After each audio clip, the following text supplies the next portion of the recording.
لڑکے کا نام سنٹیاگو تھا۔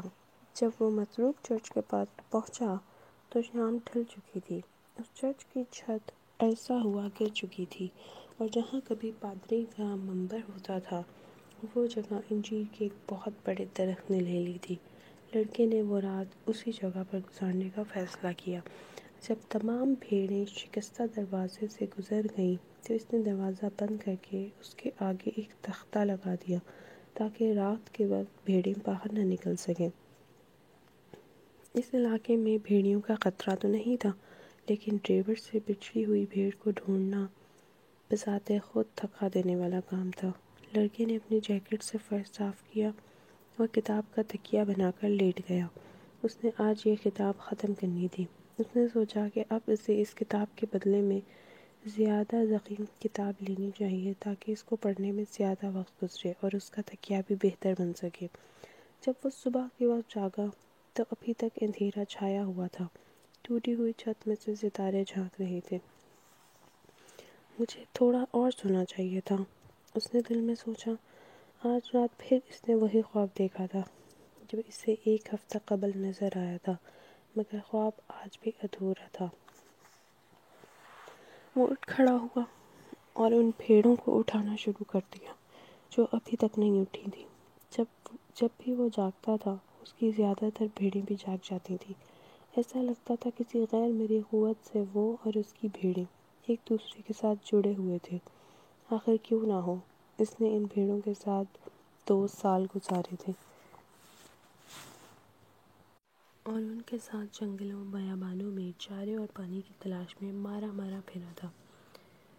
بھیڑیں اب اس کے ساتھ اتنی مانوس ہو گئی تھیں کہ اس کے اوقات کار بھی انہیں اندازہ ہو گیا تھا، یا پھر میں ان کے اوقات کار کا عادی ہو گیا ہوں، اس نے سوچا۔ کچھ ایسی بھیڑیں بھی تھیں جو جاگنے میں ذرا وقت لگاتی تھیں، انہیں جگانا پڑتا تھا۔ اس کا خیال تھا کہ بھیڑیں اس کی زبان سمجھتی ہیں، اس لیے وہ کبھی کبھی کتاب میں سے کچھ تحریر انہیں پڑھ کر سناتا تھا اور انہیں اپنے دکھ درد بھی سناتا تھا اور انہیں اپنی تنہائی میں شریک کرتا۔ وہ ان کے سامنے اس گاؤں پر بھی تبصرہ کرتا جہاں سے وہ گزرتے تھے، لیکن پچھلے چند دنوں سے وہ اپنی بھیڑوں کے ساتھ صرف ایک موضوع پر بات کر رہا تھا، ایک دوشیزہ جو ایک تاجر کی بیٹی تھی جو اس گاؤں میں رہتا تھا، جس تک پہنچنے کے لیے انہیں مزید 4 دن درکار تھے۔ اس گاؤں میں اس سے پہلے وہ ایک دفعہ 1 سال قبل آیا تھا۔ تاجر اون کا کاروبار بھی کرتا تھا۔ وہ انتہائی شکی مزاج تھا۔ اس کا مطالبہ ہوتا تھا کہ بھیڑ کی اون اس کی نظروں کے سامنے اتاری جائے۔ وہ اس تاجر کے پاس اپنے ایک دوست کے توسط سے پہنچا تھا۔ اس روز دکان پر رش تھا، اس لیے لڑکے کو انتظار کرنا پڑا۔ وہ دکان کی سیڑھیوں پر بیٹھ گیا اور اپنے تھیلے میں سے کتاب نکال کر پڑھنے لگا۔ مجھے نہیں معلوم تھا کہ چرواہے بھی پڑھنا جانتے ہیں، عقب سے لڑکی کی مترنم آواز آئی۔ لڑکی اندلس کی بے مثال خوبصورتی کا مکمل نمونہ تھی۔ سیاہ لہراتے بال اور گہری خوبصورت آنکھوں میں عرق نقوب کی جھلک تھی۔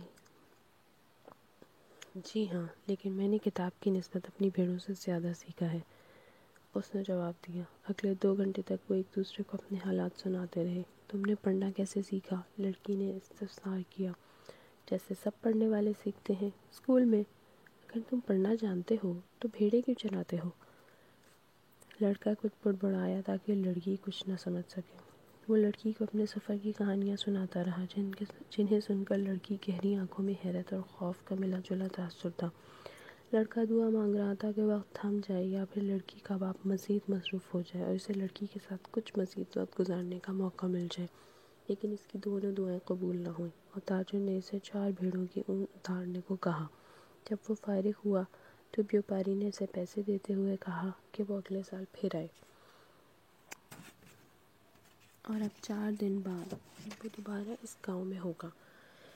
وہ اس بات پر مسرور بھی تھا، لیکن اس کے دل کے کسی خانے میں خوف بھی چھپا ہوا تھا کہ کہیں لڑکی سے بھول ہی نہ چکی ہو۔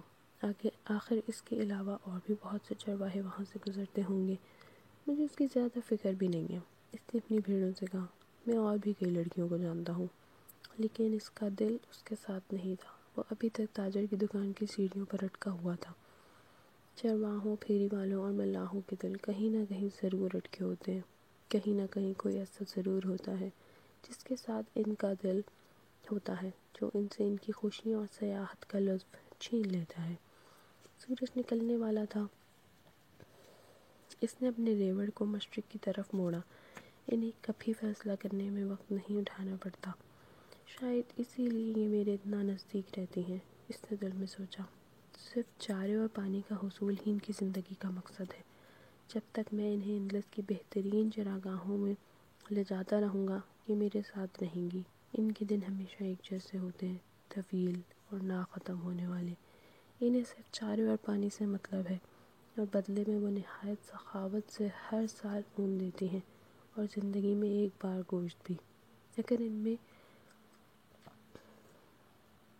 سے ایک ایک کو ذبح کرنا شروع کر دوں تو ان کو اس وقت احساس ہوگا جب میں آدھے سے زیادہ ریوڑ کو ذبح کر چکا ہوں گا۔ یہ اپنی جبلت پر انحصار کرنا بھول گئی ہیں، وہ جبلت جو انہیں خطرے سے آگاہ کرتی ہے۔ یہ مجھ پر اس لیے بھروسہ کرتی ہیں کیونکہ میں انہیں کھلاتا اور پلاتا ہوں۔ لڑکی کو اپنی سوچ پر حیرت ہوئی۔ شاید یہ بیاباں چرچ کا اثر تھا کہ اس کی سوچ میں اس قدر قنوعیت آ گئی تھی۔ اس چرچ کے قریب اس نے دوبارہ وہ خواب بھی تو دیکھا تھا۔ شاید یہ اس چرچ کا ہی اثر تھا کہ اسے بھیڑوں پر جھنجھلاہٹ ہو رہی تھی۔ اس نے جھنجھلاہٹ دور کرنے کے لیے پانی پیا اور اپنی جیکٹ کو جسم کے گرد کس کر لپیٹ لیا، لیکن یہ جیکٹ بھی بوجھ لگ رہی تھی۔ اس بوجھ کو اس وقت تک اٹھانا پڑے گا جب تک سورج اپنے عروج پر نہ پہنچ جائے۔ پھر گرمی اتنی بڑھ جائے گی کہ مزید سفر جاری رکھنا ممکن نہیں ہوگا۔ یہ وہ وقت ہوتا ہے جب تمام اسپین قیلولہ کرتا ہے۔ گرمی کی شدت شام ڈھلنے تک جاری رہتی ہے۔ معاون اسے اس جیکٹ کی افادیت کا خیال آیا۔ اس کی وجہ سے وہ صبح کی خنکی کا سامنا کر پایا تھا۔ جیکٹ کا بھی ایک مقصد تھا، جیسا کہ اس کی زندگی کا مقصد تھا۔ اس کی زندگی کا مقصد تھا سیاحت۔ اسپین میں 2 سال تک آوارہ گردی کرنے کے بعد اسے تمام شہروں اور قصبوں کا حدودار اربا معلوم ہو گیا تھا۔ اس دفعہ اس کا ارادہ تھا کہ وہ تاجر کی بیٹی کو بتائے گا کہ ایک چرواہے نے لکھنا پڑھنا کیسے سیکھا۔ 16 سال کی عمر تک اس نے مدرسے میں تعلیم حاصل کی تھی۔ اس کے والدین کی خواہش تھی کہ وہ پادری بنے تاکہ پورا خاندان اس پر فخر کر سکے۔ وہ خود سخت محنت کرتے تھے، صرف 2 وقت کی روٹی کے لیے، بالکل اس کی بھیڑوں کی طرح۔ اس نے مذہبی تعلیم کے ساتھ ہسپانوی اور لاطینی زبان سیکھ لی تھی۔ بچپن سے ہی اس کی خواہش تھی کہ وہ دنیا کی سیر کرے۔ یہ مقصد اس کے نزدیک خدا کو جاننے اور پادری بننے سے زیادہ اہم تھا۔ ایک دوپہر اس نے اپنی تمام جرات جمع کر کے اپنے باپ کو اپنی خواہش سے آگاہ کیا۔ ہمارے گاؤں میں پورے دنیا کے سیاح آتے ہیں۔ وہ کسی نئی چیز کی تلاش میں آتے ہیں، اور جب واپس جاتے ہیں تو بالکل ویسے ہی ہوتے ہیں جیسا کہ وہ یہاں آنے سے پہلے تھے۔ اس کے باپ نے اسے سمجھاتے ہوئے کہا۔ وہ اس پہاڑ پر چڑھنے کی مشقت صرف اس لیے جھیلتے ہیں۔ اس کے باپ نے پہاڑ کی طرف اشارہ کرتے ہوئے اپنی بات جاری رکھی، تاکہ وہ جھیل کا نظارہ کر سکیں۔ اور جب وہ یہاں سے جا رہے ہوتے ہیں تو ان کا خیال ہوتا ہے کہ ماضی حال سے کتنا بہتر تھا۔ ان کے چاہے سنہرے بال ہوں یا وہ گندمی رنگت کے ہوں، ہوتے وہ ہمارے جیسے انسان ہی ہیں، اور جہاں وہ رہتے ہیں وہ جگہ بھی ہماری اسی زمین جیسی ہی ہے۔ لیکن میں پھر بھی ان کے شہروں کو دیکھنا چاہتا ہوں جہاں وہ رہتے ہیں، لڑکی نے اصرار کیا۔ ان کی خواہش ہوتی ہے کہ کاش وہ ہمارے خوبصورت علاقے میں ہمیشہ رہ سکتے۔ باپ نے کہا، مگر میں ان کا علاقہ اور ان کی بود و باش دیکھنا چاہتا ہوں۔ لڑکے نے جواب دیا، مگر سیاحت کے لیے تو کافی پیسہ درکار ہوتا ہے، اور ہمارے پاس صرف 2 وقت کی روٹی ہے۔ ہمارے ہاں تو صرف چرواہے نئی چراگاہوں کی تلاش میں سیاحت کر سکتے ہیں۔ باپ نے بیٹے کو سمجھانے کی آخری کوشش کی۔ تو پھر میں چرواہا بنوں گا تاکہ میں اپنے ریوڑ کو پورے اسپین میں لیے لیے پھروں۔ لڑکے نے فیصلہ کن لہجے میں جواب دیا۔ باپ نے بھی مزید بحث کرنا فضول سمجھا۔ اگلے دن اس کے باپ نے اس کے سامنے سونے کے 3 سکے رکھے۔ یہ مجھے کئی سال قبل راستے سے ملے تھے۔ میں نے اس لیے سنبھال کر رکھ دیے تھے کہ ایک دن تمہارے کام آئیں گے۔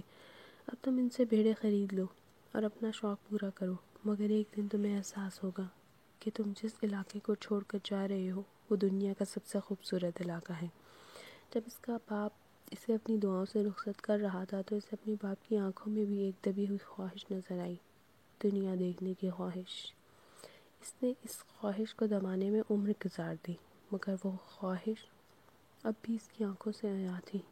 یہ خواہش 2 وقت کی روٹی کی تلاش کے نیچے دبی ہوئی ضرور تھی، مگر ابھی تک زندہ تھی۔